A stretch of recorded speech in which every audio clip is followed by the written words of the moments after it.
Este es un programa emitido con anterioridad. Soplar sobre la herida. Padre Jorge Oesterhel, Isabel Pisano. Soplar sobre la herida. La definición de una persona alfabetizada, o sea, una persona ya habilitada para vivir en la sociedad, es que sea una persona que conozca sus derechos, que sepa que los puede hacer valer y que conozca los mecanismos para hacerlos valer. Auspicia este programa. Todos los libros en La Cueva, con todas las tarjetas de crédito. Avenida Arias 2354, Castelar. 4489-4164 y Avenida San Martín 2651, Caseros. 4734-4440. En La Cueva, con todas las tarjetas de crédito.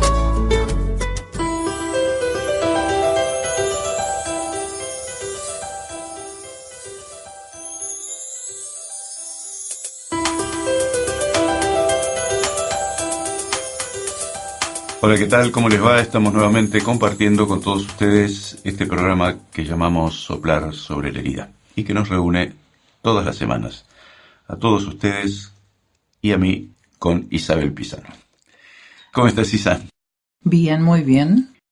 Pasan muchas cosas, a veces nos preocupamos mucho y nos asustamos sobre lo que es la convivencia entre los argentinos y salir adelante en este país tan especial. Pero bueno, siempre la realidad ha sido compleja, así que hay que apechugarla y tirar para adelante. Así es. Los argentinos tenemos una capacidad de resiliencia impresionante. Sí. Pero bueno, una de las cosas es el documento de los obispos. ¿Qué te pareció? Me pareció bien y por eso quiero cosas más concretas. Es decir, por lo menos... Estás diciendo que los obispos hablan de cosas abstractas y...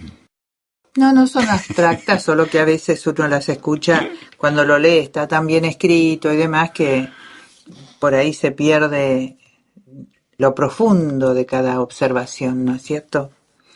¿Y qué es lo que más te llamó la atención? Los obispos hicieron una declaración, más de un documento, porque es una cosa muy cortita, de una carilla, que se llama La patria es un don, la nación una tarea. La patria es un regalo que Dios nos dio, es este lugar, de este mundo en el que estamos, y la nación es algo que tenemos que construir conviviendo entre todos. Por eso este segundo párrafo es interesante. La que sufre es la nación toda. Es decir, sufrimos todos, ¿no? No es momento de victimizarnos ni para procurar ventajas sectoriales. No es momento para victimizarnos ni para procurar ventajas sectoriales. Aunque a veces lo perdamos de vista, la calidad de vida de las personas está fuertemente vinculada a la salud de las instituciones. Es interesante, a la salud de las instituciones. Y es que las instituciones, ahora hablando de política estrictamente, las instituciones políticas, que son las instituciones de la democracia en última instancia, son los mecanismos que tenemos para solucionar civilizadamente y bien los problemas. Siempre va a haber problemas y la política siempre va a implicar algún grado de tensión, de ruptura, de enojos, Las instituciones están justamente para canalizar esa tensión, no para eliminarla, que siempre va a estar y es muy buena, pero la convivencia se deteriora cuando justamente las tensiones no se manejan dentro de las instituciones o no se valoran las instituciones como el ámbito propio para solucionarlas, ¿no? Acá dice que la calidad institucional es el camino más seguro para lograr la inclusión de todos en la comunidad nacional.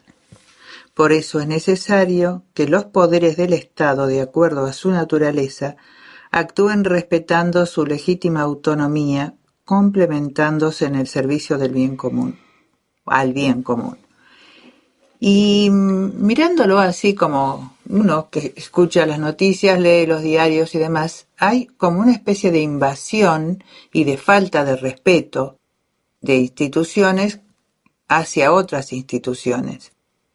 Da la sensación a las personas comunes, como uno que vive, que compra, que tiene vecinos, que lee el diario porque se entera y porque oye comentar cosas, que el bien común no está pensado, no está considerado, diría yo. Está esta cosa justamente del poder, no del poder hacer por el bien común, sino de tener el poder y ver quién Primero se puede quiere... al otro. Esa es la sensación. ¿Quién Sí, puede sí. al otro? Sí. El tema de la relación entre la calidad de las instituciones y la pobreza y la calidad de vida es muy importante porque... ¿Por qué es así? Porque cuanto más pobre es la persona, más lo único que tiene que la defienda son las leyes. Cualquier persona, por pobre que sea, tiene una cantidad de derechos y hay que encontrar la manera de que los conozca y que los haga valer. En una sociedad en la que las instituciones y la ley no es importante y que todo depende de la ley del más fuerte, los más perjudicados siempre son los pobres, que lo único que tienen es su derecho y alguna ley que los proteja. Los políticos, además de la ley, tienen plata, tienen influencia, tienen un montón de cosas. No es la ley lo único que tienen. Pero la inmensa mayoría de la gente, lo único que tiene que para defenderse de alguna forma es la ley, el conocerla y el poder hacerla respetar. Es muy interesante, hace unos años lo leí, que hay distintas definiciones de lo que es una persona alfabetizada. Antes una persona no era analfabeta si sabía leer y escribir. Hoy en día, en los países nórdicos sobre todo, creo que esto ya está en Europa, una persona está alfabetizada no solo cuando sabe leer y escribir, sino cuando conoce todos sus derechos y los mecanismos para hacerlos respetar. Eso es, no sé si en toda la Comunidad Europea, pero sí ciertamente en Noruega, en Suecia, en Finlandia, en esos países nórdicos, la definición de una persona alfabetizada, o sea, una persona ya habilitada para vivir en la sociedad, es que sea una persona que conozca sus derechos, que sepa que los puede hacer valer y que conozca los mecanismos para hacerlos valer. Entonces, ese es el ideal hacia donde tendría que caminar cualquier sociedad democrática. Si nosotros estamos con una cantidad de leyes que nosotros mismos, nosotros digo, los que tienen el poder y la responsabilidad de hacerlas, las descalifican, y lo único que importa no es la ley, sino que yo logré imponerme, yo logré contestar, yo logré esto, yo logré lo otro, entonces no solamente dan un espectáculo lamentable, no solamente las cosas no funcionan, sino que van instaurando una ley de la selva en donde ciertamente ellos no son los que van a perder. Los que van a perder realmente son los que no tienen otra cosa más que la ley, y los que no tienen otra cosa más que recibir educación y poder hacer valer sus derechos. No me acuerdo ahora cómo era la definición. ¿Te acordás de Monseñor Martini? El pobre es alguien que no sabe cómo hacer en cosas esenciales, que no sabe cómo hacer en la relación con los demás, en cómo llevar adelante su casa, en cómo relacionarse con Dios. Lo asocié con eso porque el que no sabe no puede. Exacto. Y a veces ignora hasta las cosas básicas a las cuales tiene derecho, al margen de todos esos derechos de los cuales también hablamos, que son propios, que ya nadie tiene que dártelos, porque vos los traes puestos como persona. Ahí es importante, lo hemos hablado en algunas veces en el programa, distinguir entre dignidad humana y derechos humanos. Nosotros estamos acostumbrados a hablar de los derechos humanos, pero sobre todo desde el punto de vista de la Iglesia, la palabra que se usa más que derecho humano es dignidad humana. La diferencia es que un derecho es algo que te da el Estado, y así como te lo da, te lo puede quitar. En cambio, la dignidad humana es algo que vos tenés porque sos eso. En realidad, los derechos están hechos para que se pueda ejercitar la dignidad del hombre. Pero el hombre puede tener derechos no porque hay un Estado que se lo da, sino porque él tiene la dignidad de ser humano. Él es un humano y entonces desde el momento que sos una persona, de ahí emanan después los derechos. Pero la dignidad no te la da el Estado, la dignidad la traes puesta. Es porque sos fulanito de tal. Esperemos que estas palabras de los obispos entren en todos los corazones, sobre todo en los que tienen más poder. Y acá en el punto 3 dice, si toda la nación sufre, más duramente sufren los pobres. Este es un reclamo del cual nos volvemos a hacer eco, porque se trata de una deuda que sigue vigente y que se lee en los rostros de miles de hermanos que no llegan a vivir conforme a su dignidad de hijos de Dios. Por ello es el momento de privilegiar la sanción de leyes que respondan a las necesidades reales de nuestro pueblo, y no de detenerse en opciones fijadas por intereses que no tienen en cuenta la naturaleza de la persona humana, de la familia y de la sociedad. Sí, el tema de que hace falta muchas leyes que, recién decíamos que la única defensa que tienen los pobres es la ley. Por eso, una de las primeras responsabilidades que tienen los que hacen leyes es hacer leyes que protejan a los más pobres. Y hacer leyes fundamentalmente que protejan las personas y el valor de la persona y la familia y cada familia. Hoy en día hay muchos proyectos que yo creo que no colaboran al bien de la familia, y los obispos creo que apuntaban en ese camino con ese párrafo, ¿no? Los legisladores, los legisladores, los jueces, el Poder Ejecutivo, los tres poderes, no tienen que legislar solamente para ver cómo se posicionan uno con respecto al otro. Fundamentalmente tienen que legislar para que los más desprotegidos tengan la protección.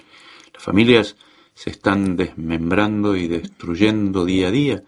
Nos asusta el índice de desempleo, por ejemplo, pero no nos asusta el índice de familias rotas y chicos abandonados.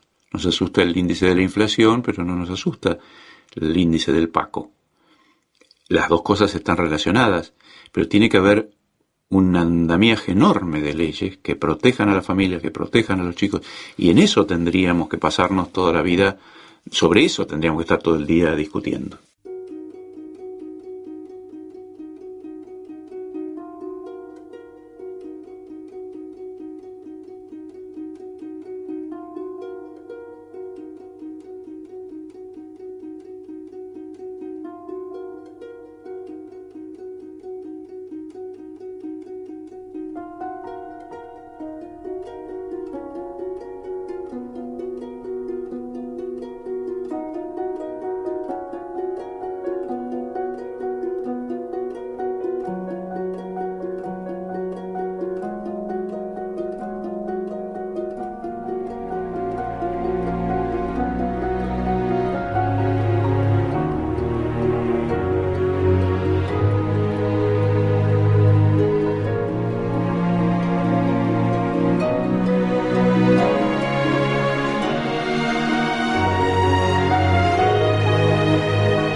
Soplar sobre la herida.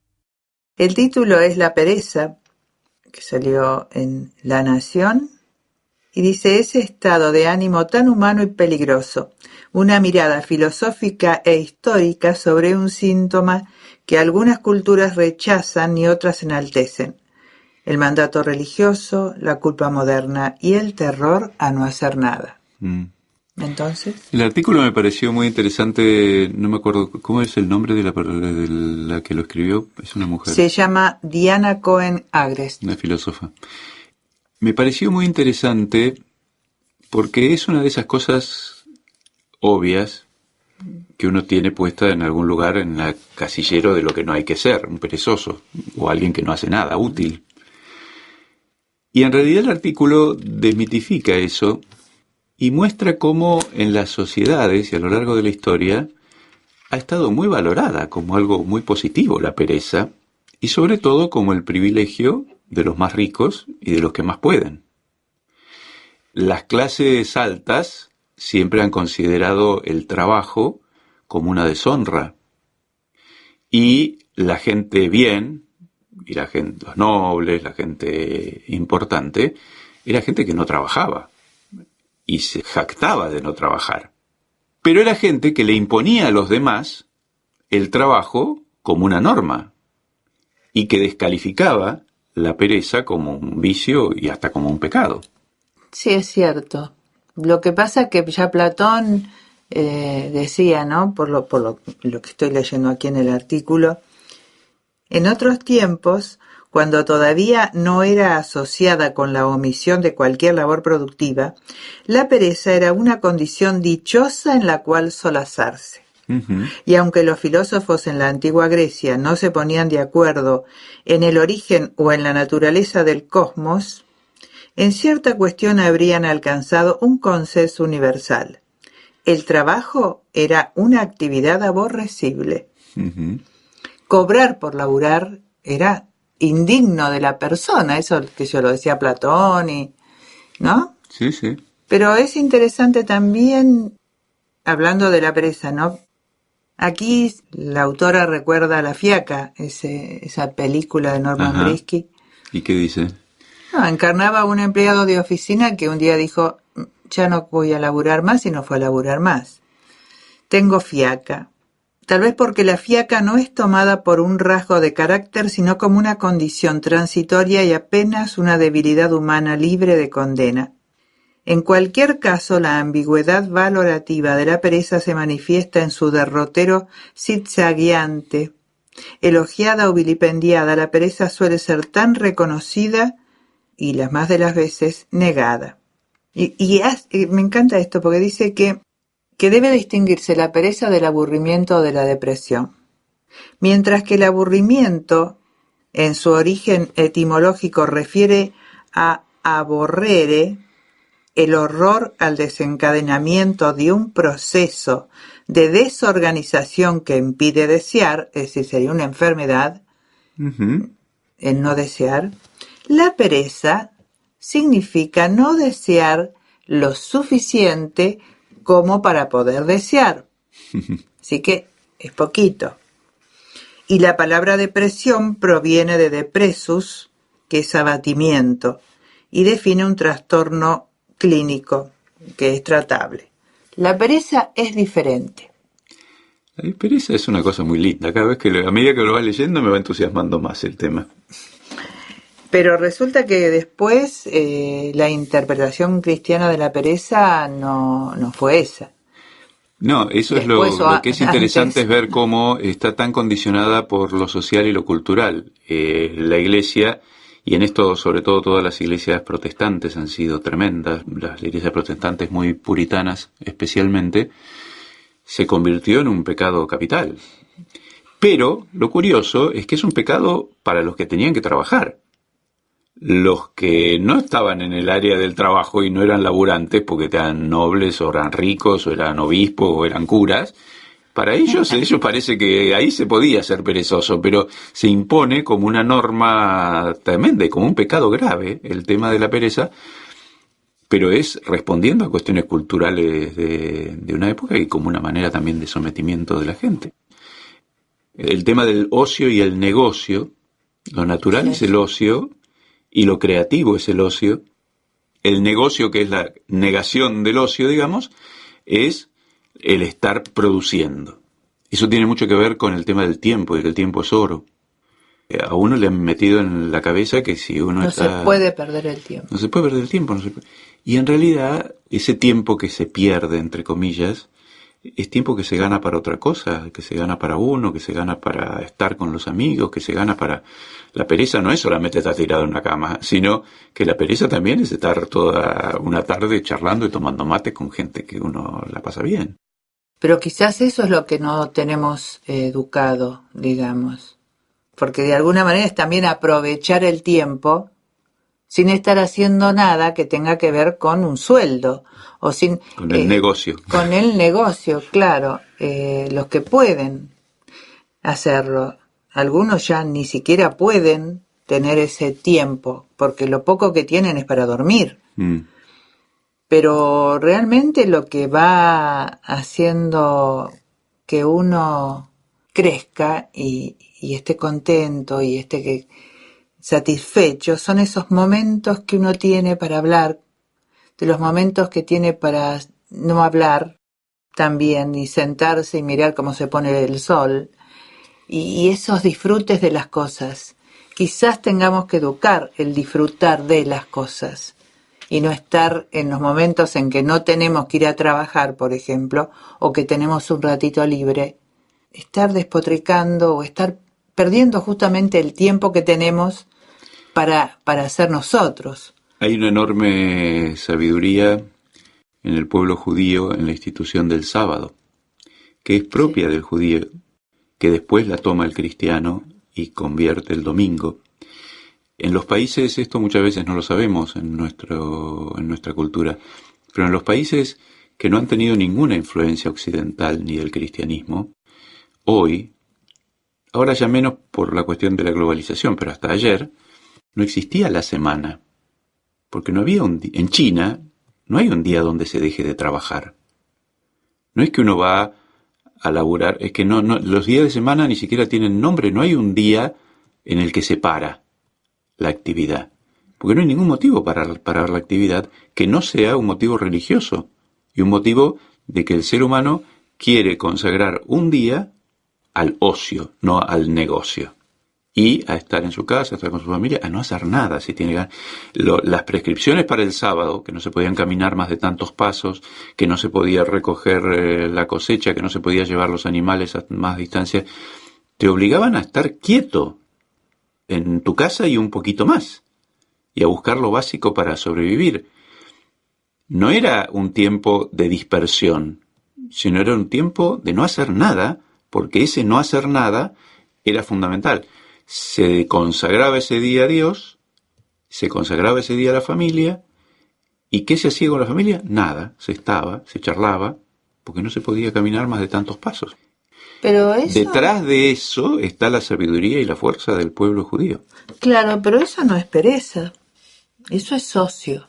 Claro. Eso es tener tiempo libre para hacer lo que a uno le gusta. O para no hacer. Para no hacer. Pero la pereza es esta cosa que no te da ganas.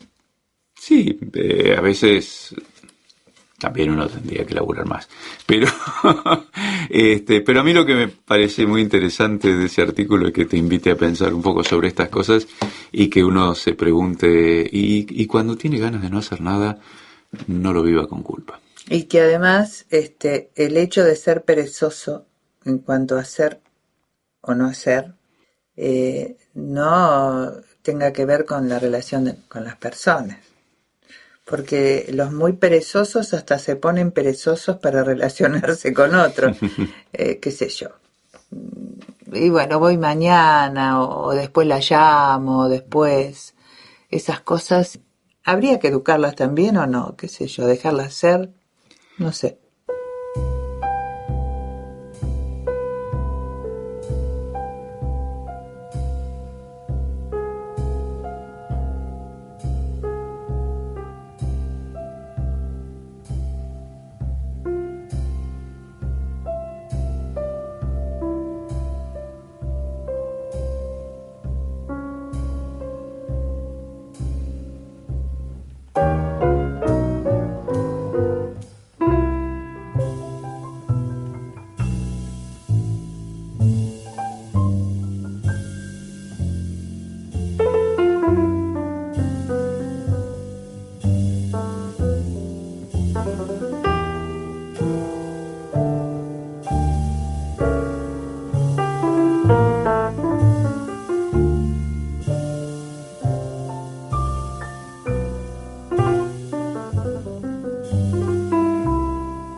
Soplar sobre la herida.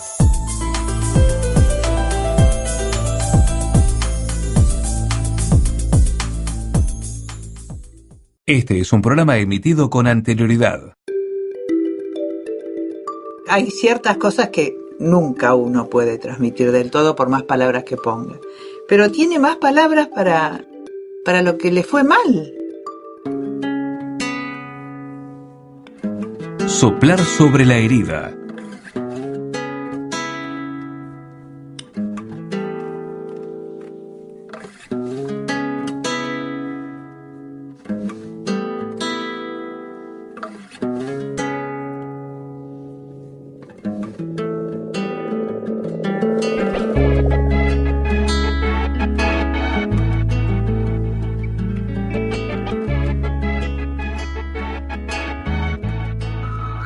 Isa, ¿qué diferencia hay entre soñar y tener pesadillas? La diferencia es que cuando uno sueña, duerme plácidamente y cuando tiene una pesadilla, no. ¿Pero una pesadilla es un sueño? Y yo estoy soñando cuando tengo una pesadilla, pero tiene una característica distinta. ¿Y un sueño que no es pesadilla, cómo se llama? No sé. No hay una palabra para... Una palabra. Uno dice tuve un sueño lindo, un sueño agradable, un sueño placentero, pero no sé. ¿Cómo se llamará? Hay realidades que no tienen palabras que las nombren. No. Eso es una realidad muy cercana y muy cotidiana que por lo menos yo y en castellano no le encuentro una palabra que sea una palabra. En realidad la explicación a lo mejor para la palabra pesadilla y sueño es que a uno le es más fácil, o que el ser humano busca más palabras y con más detalle para lo negativo, porque nos interesa y necesitamos especialmente entender lo negativo Entre otras cosas porque lo positivo es connatural a nosotros. Eso es lo que a mí me parece lindo. Muchas veces se nos quiere convencer de que lo lógico y lo obvio es lo malo en uno, o lo que le cuesta. Pero en realidad es al revés. El ser humano está bien hecho y lo natural es que funcione todo bien. Y entonces uno no se sorprende de estar respirando en este momento. Y no se sorprende de estar mirando en este momento. Si me falta el aire, empiezo a buscar las palabras y las explicaciones, pero mientras tengo aire, tengo aire. Cuando sueño, sueño, y es lo más lindo del mundo. No tengo que buscarle una explicación al soñar. Pero cuando aparecen pesadillas y cuando me despierto angustiado, cuando pasa algo negativo, ahí sí necesito encontrar respuestas y entonces empiezo a buscar palabras para describir eso que me pasa y que necesito describir.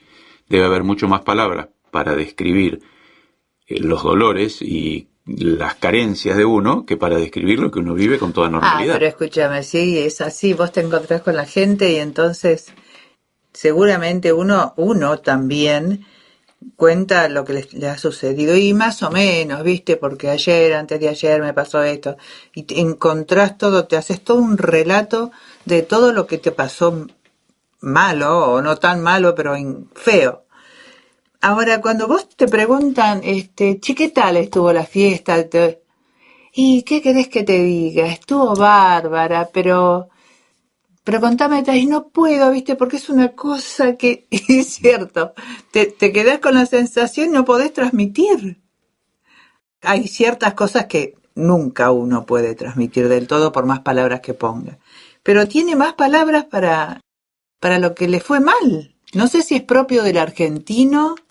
Y los argentinos debemos agregar un plus nuestro en esto probablemente, porque para describir las cosas que andan mal somos unos especialistas increíbles, entre otras cosas porque muchas cosas andan mal, entonces uno trata de entender.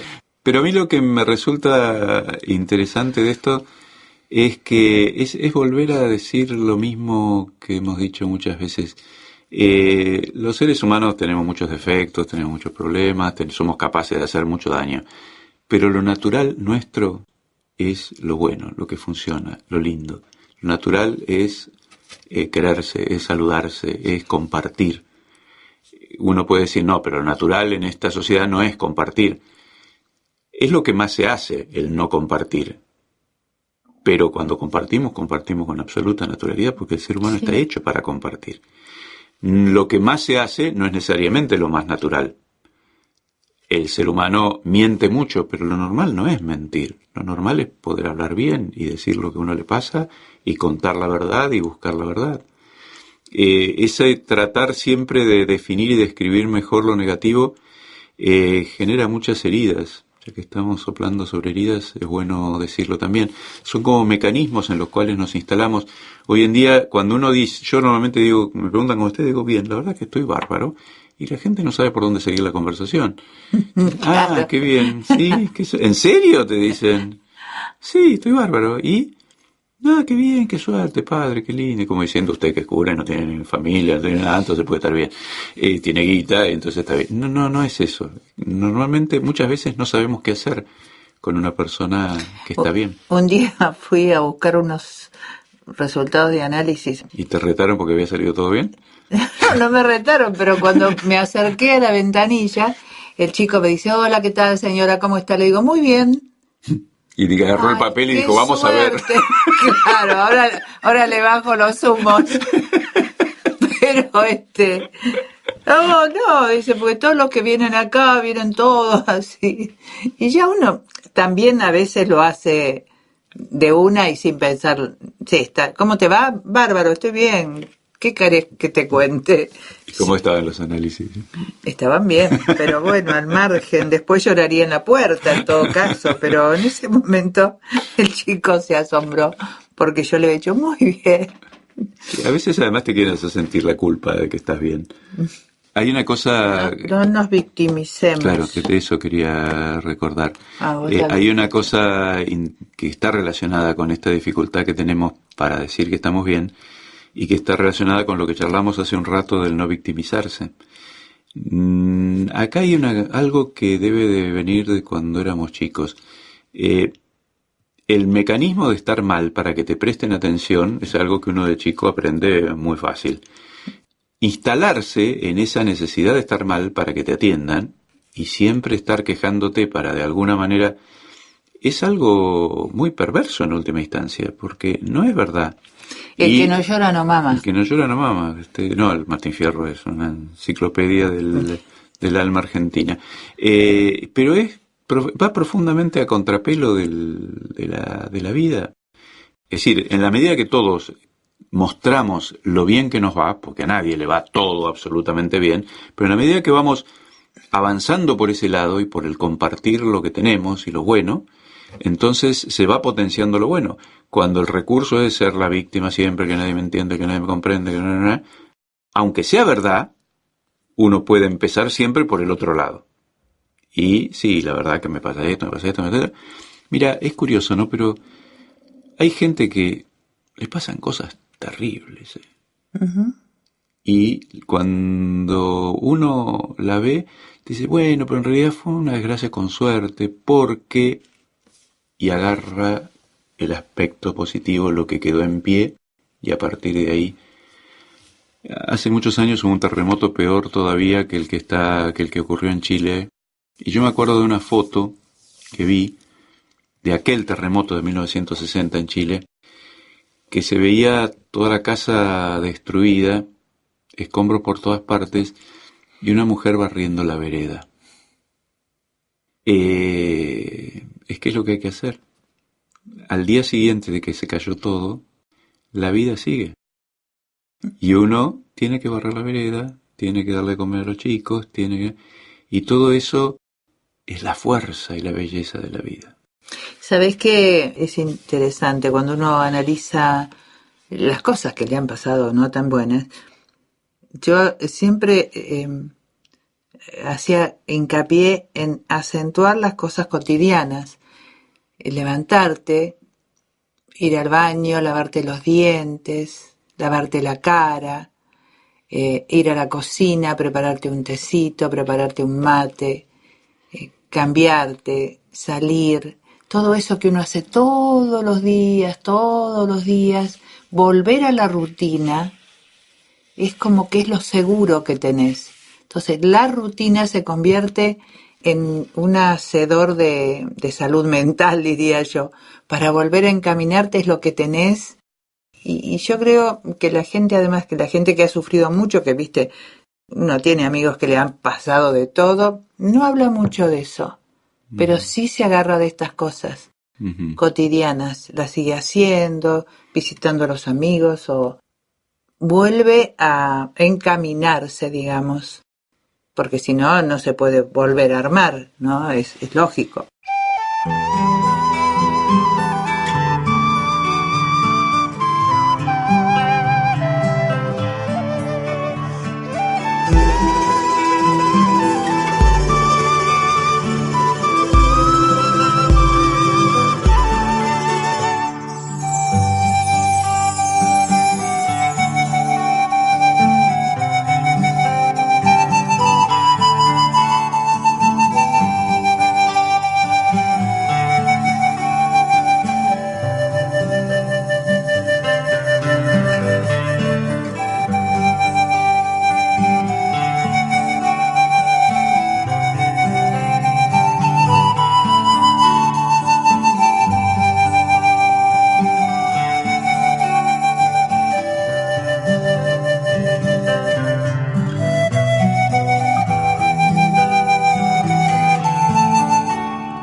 Soplar sobre la herida. Siempre que vamos terminando con soplar, nos dedicamos un ratito a mirar la palabra de Dios y a ver esto que estamos haciendo desde el Evangelio. Y cuando estábamos hablando de la pereza y del negocio y el ocio, me acordaba de ese texto en el que se narra que Jesús fue a la casa de María y de Marta, Que eran las hermanas de Lázaro, ¿no? que eran las hermanas de Lázaro en Betania, donde parece que Jesús iba a descansar cada vez que podía. Cuando llega Jesús, Marta muy activa y muy yendo a la cocina y muy diciendo... Exacto. Y María que se queda escuchando lo que Jesús habla. Se sienta al lado. Y Marta que le dice, bueno, pero por decirle a María que me ayude, porque yo estoy acá laburando. Y Jesús que le dice, Marta, Marta, te preocupas por demasiadas cosas y una sola es la importante. Y María eligió la mejor parte. Y lo que había elegido María era escucharlo a él, no ponerse a hacer cosas. Y es bastante típico de las mujeres muy emprendedoras que no solamente hacen muchas cosas, sino que no soportan que alrededor de ella alguien no haga algo. Entonces, no solamente hacen muchas cosas, sino que viven organizándose para que los demás también hagan muchas cosas. Bueno, Marta parece que era de esa gente que no podía ver a nadie quieto y la estaba viendo a María, que le estaba escuchando a Jesús. Y Jesús le dice, te preocupas por demasiadas cosas y una sola es la importante. María eligió la mejor parte y no le será quitada, como diciendo, yo voy a seguir hablando con María. Vos, si no tenés ganas de escuchar, arreglate y terminás haciendo lo que tenga que hacer, pero lo importante acá es lo que estamos diciendo y que yo estoy hablando. Marta está diciéndole a Jesús lo que tiene que hacer. Decile a María tal cosa. Y Jesús le está diciendo que no piensa hacer lo que ella quiere, sino que va a seguir haciendo lo que le está haciendo, que es lo que hay que hacer, que es hablar y hablar con María. Y vos te estás perdiendo la mejor parte, le dice a Marta. Esto me lo acuerdo con respecto a lo que decíamos de la pereza y de saber buscarse tiempos. Uno puede todavía escuchar a Jesús, puede sentarse un ratito a leer el Evangelio, pero además sentarse a escucharse es importante. Y que nos importe lo que el otro tiene para decirnos, porque a veces nos acostumbramos a hablar rápido porque nos acostumbramos a que nos escuchan rápido y a que nadie tiene mucho tiempo para escucharnos. Entonces decimos todo rápido y estamos... No es ese el ritmo de la vida. Y en el Evangelio Jesús nos da esa pista que no es poco, ¿no? Claro, uno está tan acostumbrado, viste, a veces vienen los amigos a la casa, yo por lo menos, disfruto poco de eso. O cuando tengo una reunión familiar en mi casa y yo soy la responsable de que todo ande bien, disfruto poco de eso porque estoy ocupándome de que no les falte algo, que si la cocina, que estoy todo el tiempo en movimiento. Claro, pero vos fíjate que vos estás todo el tiempo en movimiento para que los demás disfruten. Sí. Esta Marta estaba en movimiento y quería que todos se pongan en movimiento, no que disfrutara nadie. Entonces, si Marta no se hubiera quejado, hubiera estado todo muy bien, porque ella estaba haciendo una cosa y María estaba haciendo la otra. Y en última instancia, lo que ella estaba haciendo era para que Jesús y María hicieran lo que estaban haciendo. Uh-huh. Ella estaba aportando lo suyo, que era hacer... Cuando ella se enoja porque no la ayudan, está mostrando que no lo está haciendo tan a gusto. Y por eso a veces lo reclamamos. Yo estuve todo el día dando vueltas y ustedes se quedan... Y a veces no privilegiamos lo importante. Sobre y todo lo mismo nos pasa a la gente de iglesia también. Estamos en la actividad permanente y no estamos privilegiando lo importante. El escucharnos los unos a los otros, que es escuchar a Jesús y escuchar nuestro propio corazón.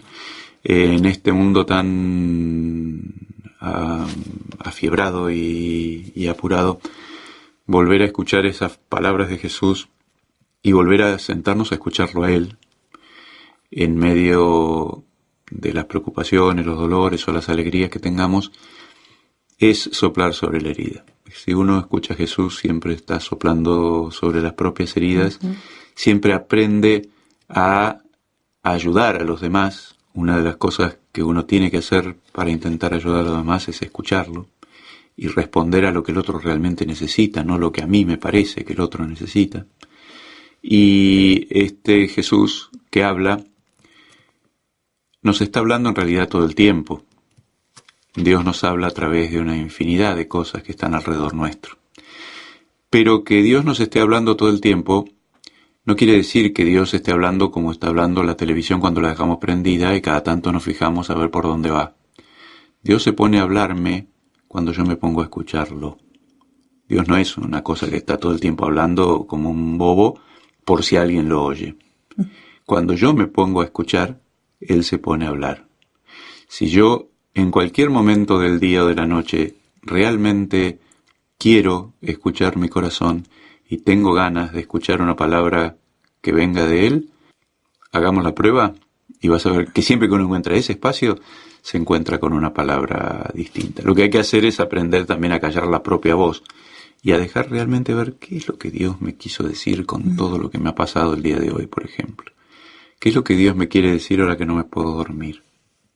¿Qué es lo que Dios me quiere decir a través de mi hijo que no encuentro la manera, o de mi padre que no encuentro la manera de comunicarme con él? Parar un poco la pelota y preguntarse realmente qué es lo que me está queriendo decir Dios, qué es lo que me está queriendo decir la vida. La vida me está preguntando cosas y me está diciendo cosas todo el tiempo. Yo no me la puedo llevar puesta por delante teniendo nada más que mis 4 proyectos o mis 4 ideas. Cuando hablábamos en algún momento de nuestras experiencias de la infancia, una de las cosas que se dijeron es que, en última instancia, que los padres no nos escuchaban. Y muchas veces los padres no escuchan. Muchas veces los padres están muy preocupados en darle a los hijos la felicidad que ellos, los padres, quieren para los hijos, pero no son capaces de atender a la felicidad que tiene el hijo porque él la tiene y porque él se la fabricó y porque él está contento de ser el que es. Muchas veces confundimos mimar con valorar. Una cosa es mimar al nene y decir, ay, qué lindo, que esto, que lo otro, y comprarle la ropita y malcriarlo un poco, y otra cosa es valorarlo.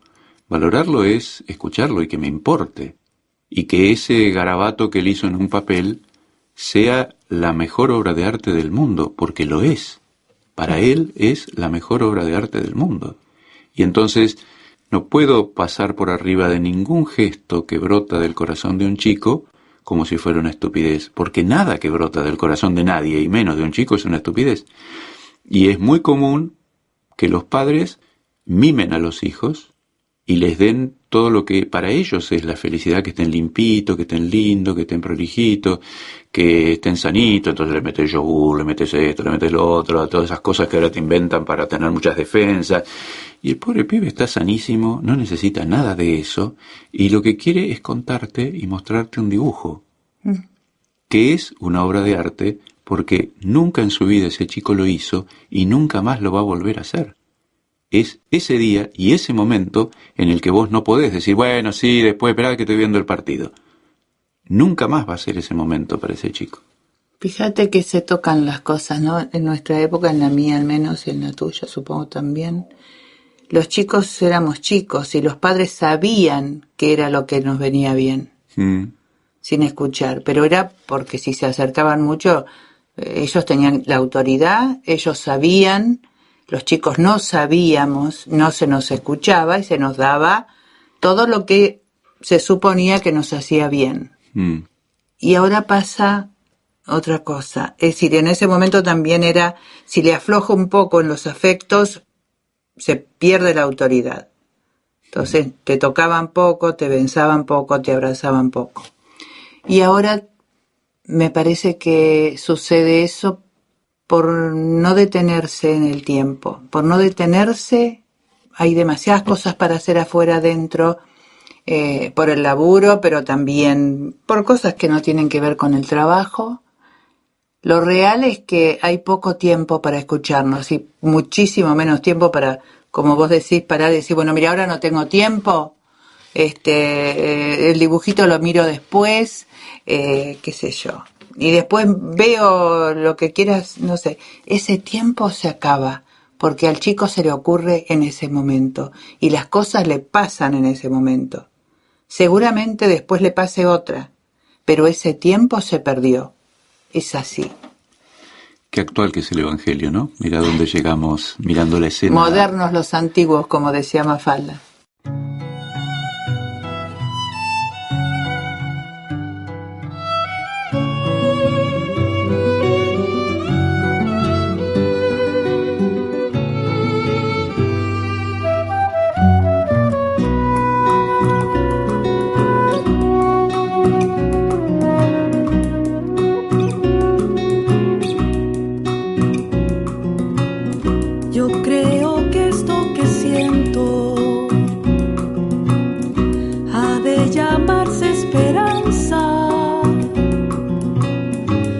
que confunde mi alma con mágicos pensamientos.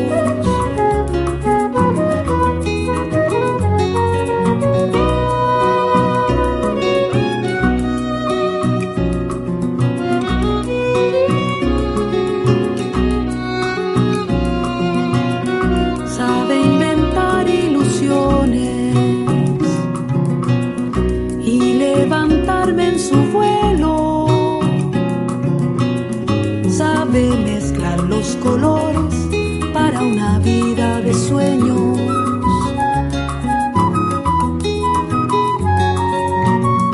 Yo creo que esto que siento ha de llamarse esperanza.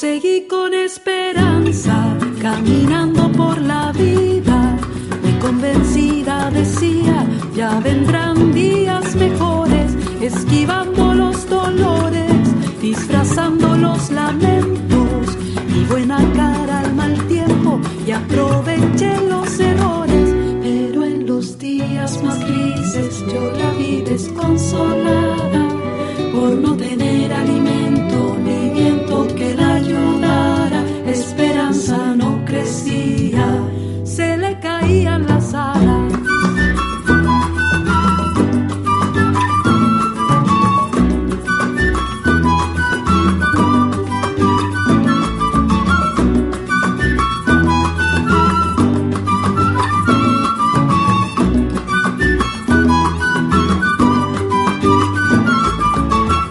Yo salí con esperanza, huyendo de la agonía, con la cabeza muy fría y el corazón muy ardiendo, a buscar a quien me diga de qué sirve el sufrimiento y qué le damos al tiempo y para qué sirve la vida, si con su reloj marchita todo asunto trascendente, pues yo no quería la muerte ni ella tampoco quería, no hay camino por hacerse sin esperanza en la vida.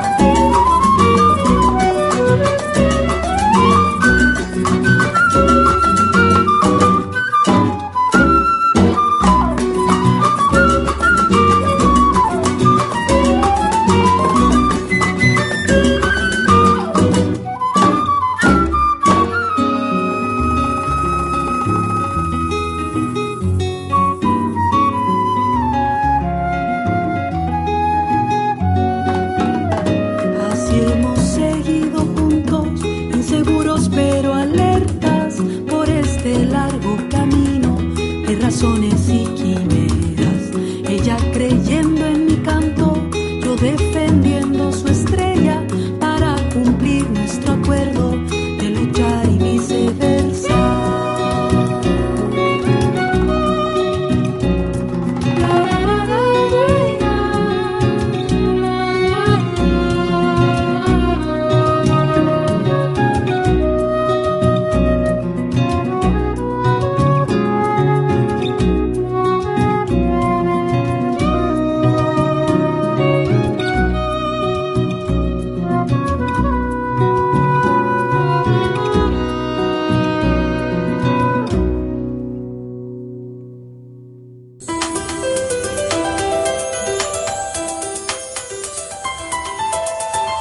Soplar sobre la herida.